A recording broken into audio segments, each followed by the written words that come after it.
فرمایا گناہ دو طرح کے ہیں، ایک گناہ کبیرہ، ایک گناہ صغیرہ۔ گناہ کبیرہ کنہیں کہتے ہیں؟ وہ گناہ جن کے بارے میں اللہ یا اس کے رسول نے وعید بیان فرمائی ہو۔ اللہ یا اس کے رسول نے فرمایا ہو کہ بھئی اگر کسی نے یہ کام کیا اس پر اللہ کی لعنت، اگر کسی نے یہ فلاں کام کیا تو اس کو جہنم کے اندر داخل کیا جائے گا، اس کو یہ عذاب دیے جائیں گے، اس پر حد مقرر کی جائے گی۔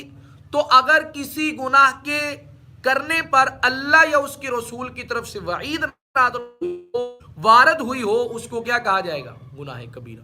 مثال کے طور پر شرک کرنا، والدین کی نافرمانی کرنا، ناحق قتل کرنا، چوری کرنا، زنا کرنا، سود خوری کرنا، اسی طرح رشوت لینا دینا، یہ تمام تر امور کس میں آتے ہیں؟ گناہ کبیرہ میں۔ اور فرمایا کہ دوسرے کیا ہیں؟ گناہ صغیرہ، جن پر اللہ یا اس کے رسول کی طرف سے کوئی وعید وارد نہیں ہوئی۔ انسان ہے، انسان ہونے کے ناطے چھوٹی موٹی معمولی سی غلطیاں ہو جاتی ہیں، وہ گناہ صغیرہ ہے۔ مثال کے طور پر ایک انسان کا کوئی ارادہ نہیں تھا، وہ اپنے سے بڑے کے ساتھ کچھ زبان درازی کر بیٹھا، زبان جو ہے وہ سبقت کر گئی، کہنا نہیں چاہتا تھا لیکن انسان ہے پھسل گئی، اس کی شان کے خلاف کوئی جملہ نکل آیا، یہ گناہ کبیرہ کے اندر نہیں آئے گا۔ اسی طرح کوئی اس نے جھوٹ بولا، جان بوجھ کر نہیں بلکہ انجانے میں اس سے جھوٹ بولا گیا، اور وہ ایسا جھوٹ بھی نہیں تھا کہ اس کی وجہ سے کسی مسلمان کو کیا ہو، کوئی تکلیف ہو، کوئی نقصان پہنچے، تو یہ کیا ہے؟ گناہ صغیرہ ہے۔ مسجد میں کوئی بزرگ آدمی قرآن پڑھ رہے ہیں، ارادہ نہیں ہے کہ میں قرآن کو کیا پڑھوں، غلط پڑھوں، لیکن بوڑھا ہو چکا ہے، زبان کیا ہے؟ ساتھ نہیں دے رہی، یا اس کو پڑھنا نہیں آتا، قرآن پڑھ رہے ہیں، بعض حروف غلط پڑھ رہے ہیں، یہ گناہ کبیرہ کے اندر نہیں آئے گی۔ مسجد میں بیٹھے ہیں، غیر ارادی طور پر اس کی آواز جو ہے وہ کیا ہو گئی؟ اوپر ہو گئی، تو یہ گناہ کبیرہ کے۔ اگر کسی میں بھول چوک کے ساتھ کوئی معاملہ ہو جائے تو وہ گناہ کبیرہ نہیں بلکہ کس میں ہے؟ گناہ صغیرہ۔ گناہ کبیرہ بغیر توبہ کے معاف نہیں ہوتے۔ کون سی توبہ؟ استغفر اللہ، استغفر اللہ، لا حول ولا قوت الا باللہ، نہ، یہ توبہ نہیں ہے۔ توبہ کیا ہے؟ اپنے اللہ کے ساتھ عہد و پیمان کرے، رب کے ساتھ عہد و پیمان کرے، یا رب العالمین میں گناہگار ہوں، سیاکار ہوں، خطا کار ہوں، میں اس بات کو مانتا ہوں، تسلیم کرتا ہوں کہ میں نے یہ تیرے نافرمانی کی ہے، میں اس پر بڑا شرمندہ ہوں، میں بڑا پشیمان ہوں، یا رب العالمین میرا تیرے ساتھ عہد ہے کہ میں ان تمام گناہوں سے تجھ سے معافی مانگتا ہوں، اور مجھے یقین ہے کہ تیرے علاوہ میرے گناہوں کو معاف کرنے والا کوئی نہیں، تو مجھے معاف کر دے، اور آئندہ میں تیرے ساتھ یہ وعدہ کرتا ہوں کہ دوبارہ اس گناہ کو نہیں کروں گا۔ توبہ ٹوٹ جائے پھر کرے، ٹوٹ جائے پھر کرے۔ فرمایا کہ اس کے علاوہ اور کوئی توبہ نہیں ہے۔ گناہ صغیرہ ایسے گناہ ہیں بغیر توبہ کے معاف ہو جاتے ہیں اعمال کرنے کی وجہ سے۔ فرمایا کہ جو بندہ گھر سے نکلتا ہے مسجد میں نماز پڑھنے کے ارادے سے، ہر ایک قدم پر اللہ ایک گناہ کو معاف فرماتے ہیں۔